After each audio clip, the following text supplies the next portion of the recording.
Hi everyone, here's what's bothering me today. We need to talk about some fascist words and imagery being used by the Conservative Party of Canada. And no, that is not hyperbole, this is actually real. So since it's well known how much YouTube hates that stuff here, I'm going to do something for the first time ever and publicly advocate for my Patreon here. Over on Patreon, you can join me and a bunch of other really cool people and you can see a lot of exclusive content. There's special, more like private and personal versions of these videos, as well as interviews that I've done in the past, including full and unedited interviews with Beau of the Fifth Column, Lance of the Search TV, and even some politicians and porn stars. So if that sounds like your jam, I hope to see you there. With that in mind, let's get back to the conservatives and fascism, shall we? So first, some background history. One of the dog whistles, if you will, of white supremacy and fascism are the 14 words and the 88 characters. According to the Anti-Defamation League, 1488 is a combination of two popular white supremacist numeric symbols. The first symbol is 14, which is shorthand for the 14-word slogan.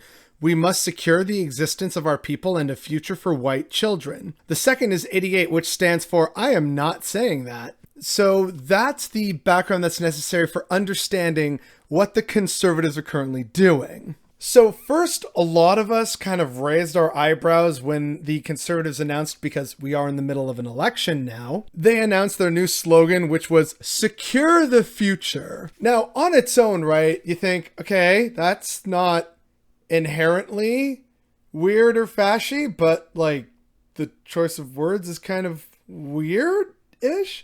Whatever, maybe I'm reading too much into it. But then they dropped this now infamous tweet on August 2nd. Canada's recovery plan will secure the future for you, your children, and their children. Okay. But you know, again, maybe we're just reading too much into this. Maybe we are just kind of seeing, oh, there's fascism everywhere. Maybe we're overreacting. Let's just quickly throw this into the word counter tool.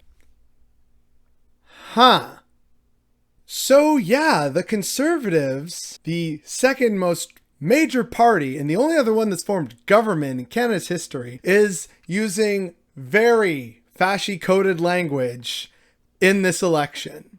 Now, some people are saying, no, look, they didn't specifically mention white children, so it's fine. It's still 14 words, 88 characters. They're making a lot of the same points.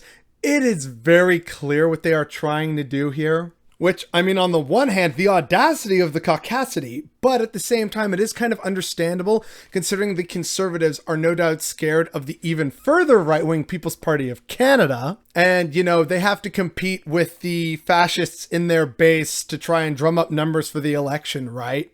So yeah, that's where we are in Canada right now. The Conservatives are using openly fascist language in an election, and the media is silent on it. We literally have a major Canadian party that, while unlikely, could theoretically form a minority government at the end of this election, and they are using openly fascist and white supremacist language to try and win votes and power. This absolutely needs to be called out, and the fact that the media in Canada is absolutely silent about it is definitely what's bothering me today.